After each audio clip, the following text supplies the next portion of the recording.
형 let's go 저 건물을 찾으러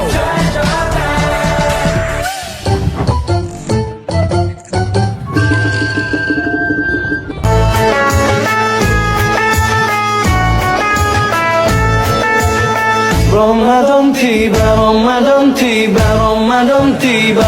Marhaban ya Ramadan, marhaban ya Ramadan, marhaban ya Ramadan, marhaban ya Ramadan.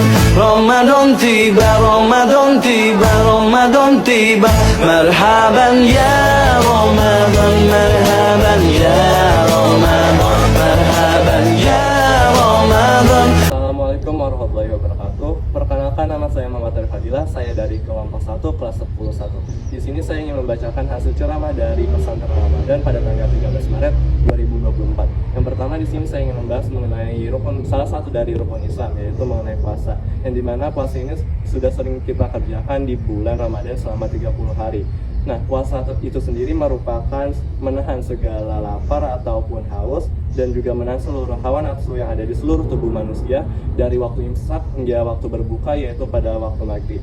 Nah, adapun syarat dari berpuasa sendiri yaitu adalah kita harus memiliki iman, yaitu memiliki kepercayaan yang kuat kepada Allah Subhanahu wa taala. Selanjutnya yaitu adalah kita berpuasa hanya semata-mata untuk mengharapkan ridho dan juga pahala.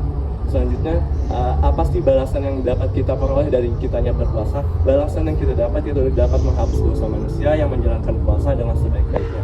Lalu, setelah kita mengetahui apa pengertian, syarat, dan juga balasan, apa aja sih keutamaan yang ada di bulan Ramadan ini? Nah, keutamaan di bulan Ramadan dibagi menjadi 3. Yang pertama yaitu ada 10 hari pertama di bulan Ramadan, yaitu pada tanggal 1 hingga tanggal 10. Keutamaan di tanggal ini dapat menurunkan rahmat kasih sayang dari Allah Subhanahu wa taala. Lalu yang 10 hari kedua yaitu pada tanggal 11 hingga 20. Keutamaan dari tanggal ini yaitu adalah dapat membukanya pintu pengampunan bagi hambanya yang ingin meminta ampun. Lalu yang terakhir yaitu adalah 10 hari ketiga yaitu tanggal 21 hingga tanggal 30. Tanggal ini memiliki keutamaan yaitu membebaskan hambanya dari api neraka. Selanjutnya saya masih ingin membahas mengenai salah satu dari rukun Islam, yaitu mengerjakan sholat 5 waktu. Nah, sholat ini adanya karena sejarah Isra Miraj, dan sholat ini menjadi pertanggungjawaban pertama kita nanti di akhirat. Hukum dari sholat ini pun yaitu adalah fardhu ain. Dari adanya sholat ini surga bukan menjadi tujuan utama kita untuk mengerjakan sholat, tetapi balasan kita setelah mengerjakan sholat. Syarat sholat sendiri pun itu adalah kita harus suci dari yang namanya najis. Bagaimana sih cara kita agar suci dari namanya najis? Kita bisa dengan cara berwudu. Adapun tata cara berwudu itu ada 6. Yang pertama kita harus berniat yang ada di dalam hati. Selanjutnya kita dapat membasuh muka, lalu membasuh kedua tangan kita sampai siku. Selanjutnya kita dapat membasuh kepala, lalu membasuh kedua kaki kita hingga mata kaki. Lalu yang terakhir yaitu adalah tertib atau beraturan. Selanjutnya, bagaimana sih Rasulullah SAW dulu mengajarkan kepada umatnya untuk mengerjakan sholat. Jadi Rasul mengajari umat Islam pada dulu agar anaknya itu pada umur 7 tahun udah mengenal yang namanya sholat. Dan apabila pada umur 10 tahun dia meninggalkan sholat, maka bisa dipukul anak tersebut agar mendapatkan efek yang jerah. Selanjutnya, apa sih syarat syah dari sholat? Syarat syah dari sholat itu ada 4. Yang pertama, kita harus suci yang dari yang namanya dua hadas, yaitu hadas kecil dan juga hadas besar.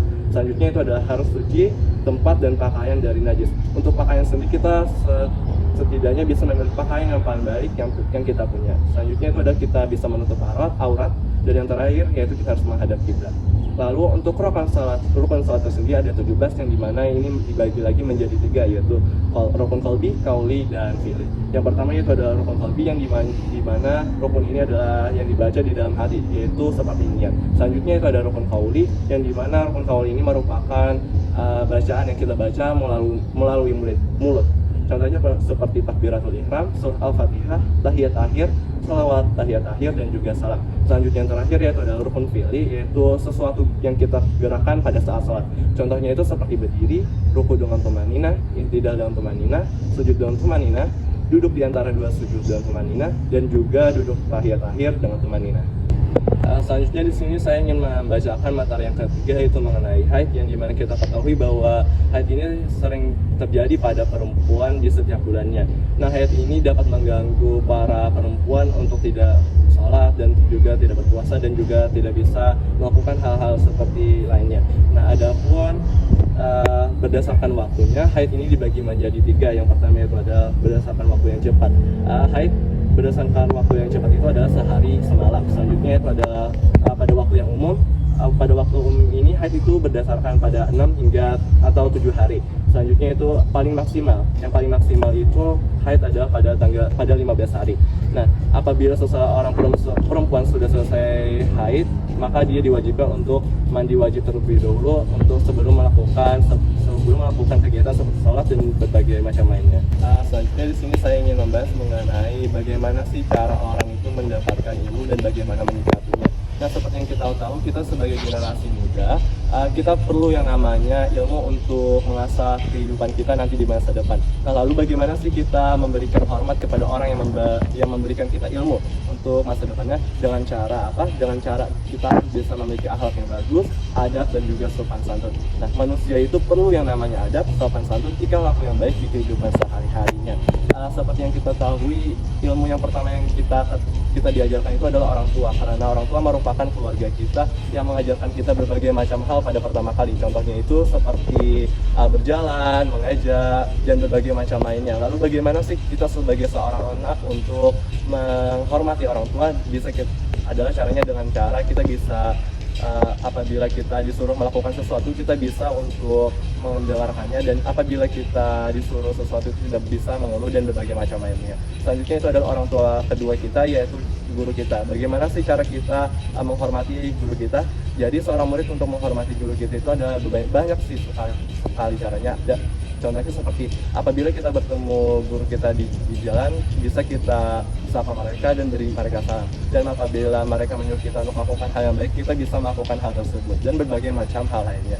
Dari hal ini kita bisa mengetahui bahwa ilmu itu bukan untuk kita sombongkan ataupun untuk kita pamerkan kepada orang lain, tetapi bagaimana ilmu itu menjadi tantangan bagi kita, bagaimana caranya untuk kita menjaga agar ilmu tersebut tidak membuat orang lain menjadi bagaimana membuat orang lain itu tidak enak pada kita. Karena saya percaya dari adanya ilmu ini kita banyak mengetahui segala macam hal. Oleh karena itu kita harus bisa menjaga ilmu ini dengan baik, karena ilmu dipakai untuk kebaikan kita di masa depan, bukan untuk menyesatkan kita di masa depan. Terima kasih. Perkenalkan, saya Wisnu Ragil Afandi dari kelompok 1 dari kelas 101.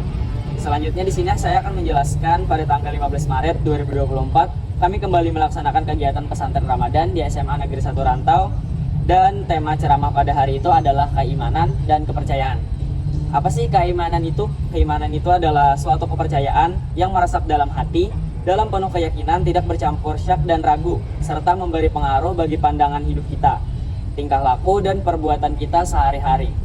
Sedangkan kepercayaan adalah suatu sifat yang berada di dalam suatu diri manusia, agar mempercayai apa yang harus mereka percayai dan apa yang tidak harus mereka percayai. Dan kita sebagai orang Islam memiliki iman atau kepercayaan kita sendiri. Adapun iman dan kepercayaan tersebut adalah yang pertama, iman kepada Allah Subhanahu wa taala. Yang kedua, iman kepada malaikat-malaikat kita. Yang ketiga, iman kepada kitab-kitab Allah Subhanahu wa taala. Yang keempat adalah iman kepada Rasulullah. Yang kelima adalah iman kepada hari kiamat, dan yang terakhir adalah iman kepada qada dan qadar atau takdir kita. Mungkin itu saja yang dapat kami sampaikan. Terima kasih. Wassalamualaikum warahmatullahi wabarakatuh.